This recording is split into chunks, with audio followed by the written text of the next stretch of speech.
ये offshore oil rig 16 floors ऊंची और 2 फुटबॉल फील्ड्स जितनी चौड़ी है और इसका वजन हैरतअंगेज तौर पे एक एयरक्राफ्ट कैरियर से भी ज्यादा है। इस ऑयल प्लेटफॉर्म को एपोमेटिक्स कहा जाता है, जो फिल वक्त नॉर्थ अमेरिका में लुइसियाना के साहिल से 130 किलोमीटर दूर गल्फ ऑफ मेक्सिको में मौजूद है। लेकिन इसकी मंजिल का आगाज आज से चंद साल पहले हजारों मील दूर साउथ कोरिया से हुआ था, जहां हजारों वर्कर्स और इंजीनियर्स इस ऑयल प्लेटफॉर्म को बनाने में मसरूफ थे। पूरे 7 सालों की मेहनत के बाद जब एपोमेटिक्स को तैयार कर लिया गया था, तो इंजीनियर्स को एक ऐसा चैलेंज फेस करना पड़ा जो वो अपने कैरियर में पहली बार कर रहे थे। मसला ये था कि इस द्यो कामत स्ट्रक्चर को साउथ कोरिया से गल्फ ऑफ मेक्सिको के लिए रवाना करना था और इसके लिए दुनिया का सबसे बड़ा मेरीन ट्रांसपोर्ट वेसल मंगाया गया। एपोमेटिक्स ऑयल प्लेटफॉर्म को उठाकर इस वेसल पे रखना एक ऐसा टास्क था जिसमें कम से कम 7 दिन लगने थे। लेकिन अचानक उनको खबर मिली कि पैसिफिक ओशन में एक तूफान पैदा हुआ है और इस तूफान ने सुपर टाइफून की शक्ल इख्तियार कर ली है। इस लेवल का टाइफून 20 सालों में एक मर्तबा पैदा होता है। 315 किलोमीटर फी घंटा की रफ्तार से घूमता हुआ ये टाइफून अगले 7 दिनों के बाद किसी भी वक्त साउथ कोरिया के साहिल पर हमला कर सकता है। और ये बात तो हम सबको मालूम है कि सुपर टाइफून जब कहीं हमला करता है तो नुकसान पहुंचाए बगैर नहीं जाता। वर्कर्स, इंजीनियर्स और ट्रांसपोर्ट एक्सपर्ट्स के लिए अब चैलेंज ये था कि इनको 7 दिनों का काम सिर्फ 3 दिनों में करना था। यानी अगर 3 दिनों के अंदर अंदर एपोमेटिक्स ऑयल प्लेटफॉर्म को शिप यार्ड से उठाकर इस मरीन वेसल पे लोड करके रवाना ना किया गया तो सालों की मेहनत एक ही पल में जाया भी हो सकती है।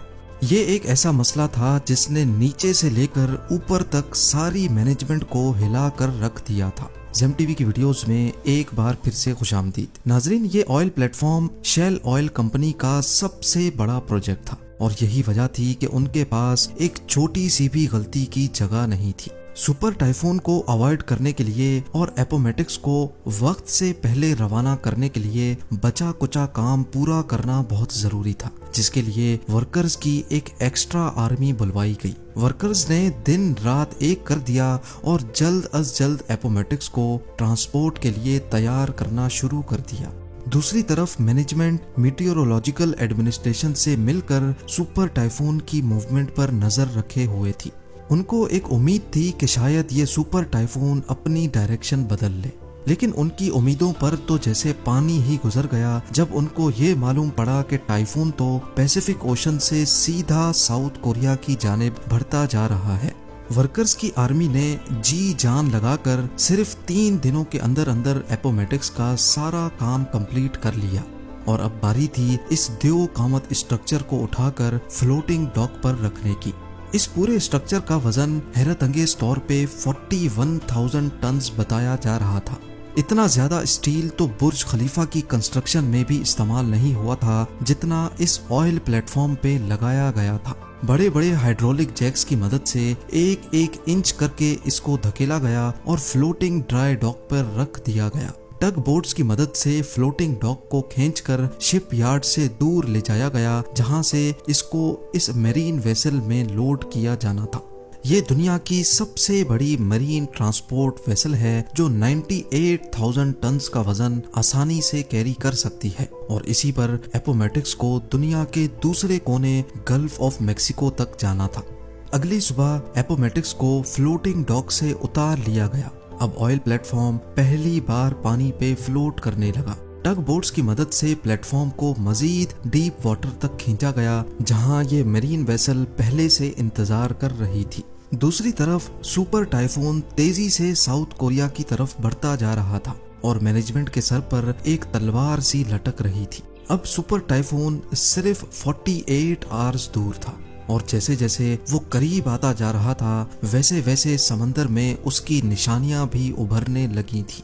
समंदर में हवाओं और लहरों का सिलसिला बढ़ रहा था जो एपोमेटिक्स के लिए एक खतरे की निशानी थी।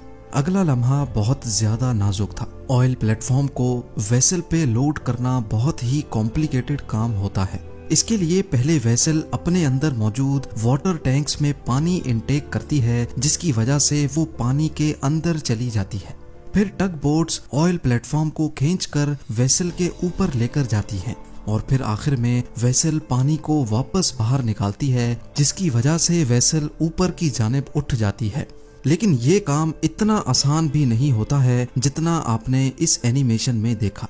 इस काम के लिए समंदर का पुरसुकून होना बहुत जरूरी होता है, क्योंकि अगर लहरों में ये काम किया गया तो एपोमेटिक्स सही अलाइनमेंट में वेसल के ऊपर नहीं लोड हो पाएगा और ये चीज वेसल और एपोमेटिक्स दोनों के लिए खतरनाक हो सकती है। सुपर टाइफून की वजह से समंदर में काफी तेजी थी। लहरों और तेज हवाओं की वजह से ये काम करना मुमकिन नहीं था। दूसरी जानिब वक्त बड़ी तेजी से गुजरता जा रहा था और सारी टीम का स्ट्रेस लेवल काफी ज्यादा हो चुका था। खुशकिस्मती से मीटियोरोलॉजिकल डिपार्टमेंट की जानिब से टीम को अगली सुबह सिर्फ 2 घंटे का वक्त दिया गया, जिसमें चांसेस थे कि समंदर पुरसुकून रहेगा। इन 2 घंटों में अगर ये काम ना किया गया तो फिर इसके बाद और कोई चांस नहीं मिल पाएगा। सुपर टाइफून अब सिर्फ 36 घंटे दूर था। सुबह सवेरे जैसे बताया गया था, समंदर पूरी तरह से पुरसुकून था। पहली फुर्सत में ऑयल प्लेटफॉर्म को वेसल के ऊपर खींचकर लाया गया और वेसल ने उसको पानी से निकालकर अपने ऊपर लोड कर लिया। सुपर टाइफून से कई घंटे पहले एपोमेटिक्स आखिरकार साउथ कोरिया को अलविदा करने में कामयाब हो चुका था। शेल ने अपने ऑयल प्लेटफॉर्म को सुपर टाइफून से बचाकर पहला चैलेंज तो कंप्लीट कर लिया था, लेकिन इसका मतलब ये नहीं कि अब आगे और कोई चैलेंज नहीं आने वाला।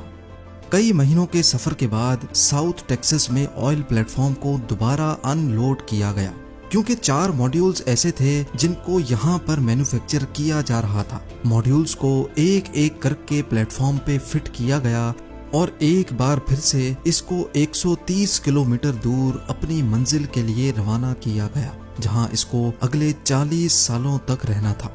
पूरे 7 सालों की मेहनत के बाद आखिरकार अब वो घड़ी आ चुकी थी जब एपोमेटिक्स को 30,000 फीट नीचे ऑयल वेल के साथ कनेक्ट करना था। जिस जगह एपोमेटिक्स पानी में फ्लोट कर रहा है, यहाँ समंदर का बॉटम 7,400 फीट डीप है। ये इतनी ज्यादा गहराई है कि इसमें लगभग 3 बुर्ज खलीफा फिट आ सकते हैं। लेकिन जिस ऑयल वेल से एपोमेटिक्स को कनेक्ट करना था, वो हैरान कुन तौर पे इस गहराई से भी मजीद 22,600 फीट नीचे थी। समंदर की इतनी गहराई में पानी का प्रेशर बहुत ज्यादा होता है, जहाँ पर किसी इंसान का जाना और फिर वहाँ कोई मिशन अंजाम देना इम्पॉसिबल होता है। लिहाजा समंदर के बॉटम पे ऑयल वेल की ओपनिंग के साथ एपोमेटिक्स को कनेक्ट करने के लिए remotely operated under water vehicle को इस्तेमाल करने का फैसला किया गया। इंस्टॉलेशन क्रू, जो कि एक अलग प्लेटफॉर्म से अंडर वाटर पाइपलाइंस को इंस्टॉल कर रहा था, उन्होंने ROV को क्रेन की मदद से समंदर के अंदर भेजा। ये एक बहुत ही कॉम्प्लिकेटेड काम होता है, जिसमें पाइपलाइन को ठीक ऑयल वेल की ओपनिंग के ऊपर जाकर लैंड कराना होता है।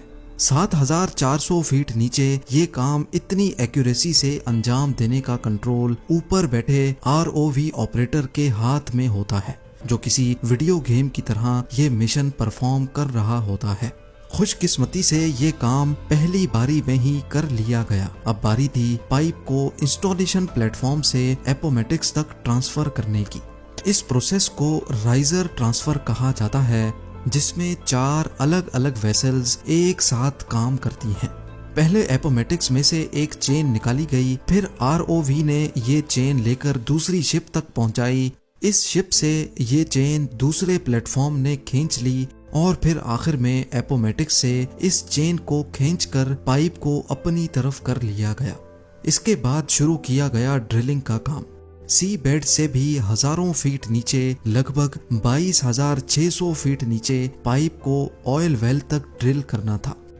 कई महीनों की ड्रिलिंग के बाद आखिरकार पाइप ऑयल वेल तक पहुंच चुका था। अब बारी थी ऑयल को पंप करने की। इस लम्हे को देखने के लिए पूरी टीम जमा हो चुकी और एक बटन की मदद से ऑयल पंप को ऑन किया गया।